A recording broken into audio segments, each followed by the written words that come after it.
Okay. So we're here with Sonya Samuelson, the community, how is your official? Donor and Community Relations Manager. Of Northwest Youth Services, our nonprofit organization.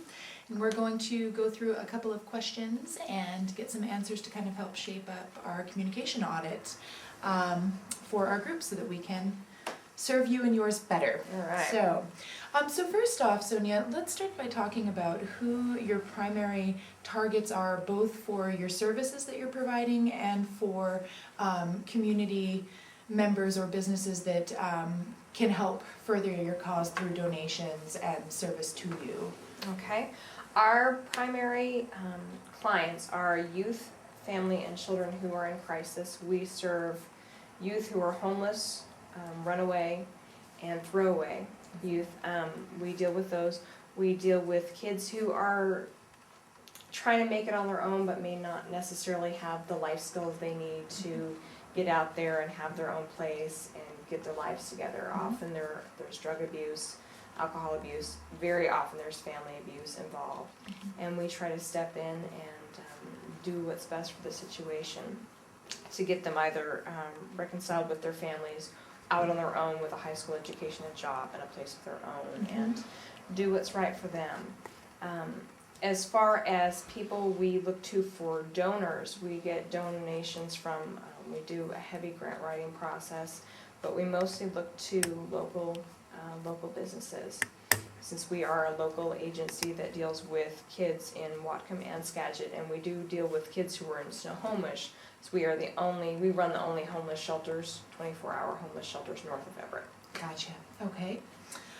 So how exactly, because you do have a very big umbrella of services Yes. that's provided through Northwest Youth Services, how would you frame the core issue that you're working towards alleviating with your business? We work towards just helping youth and kids who are in crisis. We try to reconcile them to their communities, help get them where they're self-reliant, and that's the main issue. I mean, we do so much though. I mean, foster care youth accountability, which is the teen court program. We've got the transitional living, the supportive housing. Mm-hmm. We just the safe home, and the Just Us program, which is for gay, lesbian, transsexual. Mm-hmm. We have a support program with that throughout Whatcom County. So we do a lot. So you're basically looking to improve the quality of lives of Whatcom and Skagit Yes. youth. Yes.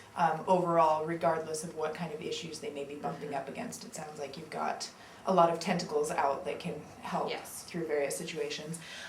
So with that in mind, then, what are some of the ideal solutions that you're working towards with Northwest Youth Services? I know that you've got the transitional housing program, you've got the juvenile justice program, and other things like that. What are some of the key solutions that you're working to provide for these problems? I think a couple of big things that we're working towards. The main thing, I think, overall would be homelessness. Mm-hmm. We really try to address that on so many levels. By stepping in with family reconciliation and preservation services, with counseling, we try to step in with that. And also with the transitional living program and the successful transitions in Skagit, and the supportive housing. I mean, that's our main goal, is to try to alleviate, prevent homelessness. That would be probably the underlying goal through everything we do. Wonderful. So then, besides creating awareness, then, because we're very familiar with the fact that just boosting awareness doesn't actually do a lot to Mm-hmm. solve those core problems. So aside from just the awareness, what are some other hopes of yours? Are there things involved with maybe policy change through state funding maybe that are I'm sure, since you're writing a lot of grants and you are a nonprofit, that kind of stuff plays into it. State funding is really tough because it hasn't increased over the last 10 years, even though the people who need help and need services, the numbers have gone up, and how much it costs to provide these services has gone up a significant amount. As far as going towards policy change, that would be probably a question for Anne. There's nothing really that I'm aware of. There are some things regarding policy change having to do with foster care specifically.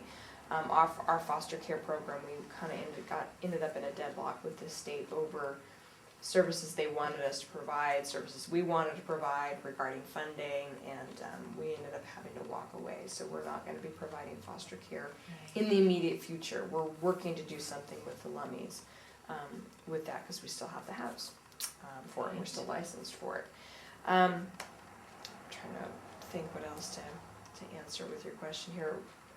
Regarding policy change, that would probably be more on the back burner than just people, if it's not in their immediate, like right in their face, they don't think of it as being a problem. Homelessness is a huge problem, particularly up here in Whatcom County, because up here in Bellingham, this is the end of the Greyhound line.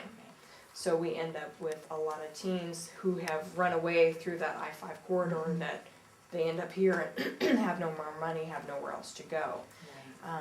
So just trying to point that out to people that that does exist, and there are kids definitely out there in need, and we can't do what we do to help them and make a huge change in their lives, which we do. I mean, we've got so many successful stories where kids have turned their lives around, and we can't do what we do without additional funding.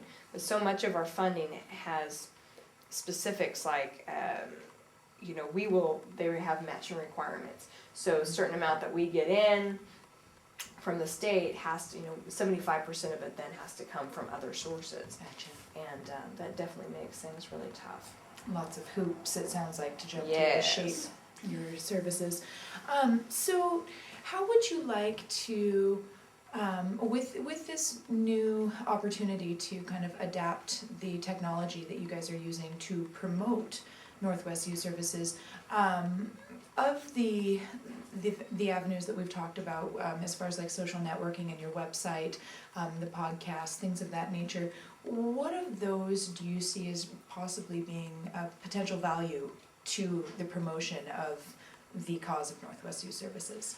Okay, well, the website is a huge thing. Just because kids are homeless doesn't mean that they don't have access to the internet. Right. So the website is a big thing. Coming on board here in May, the website we have is just it's terrible, it's outdated, it's very clunky. It's hard to update. There's certain amounts that are locked for even when we change. I have to go to the people who designed the website. It's definitely not designed for a multifaceted audience where you're looking at for volunteers, donors, and clients of the services, and potential clients, where families are at that point where I don't know what to do, my kid's out of control, he's,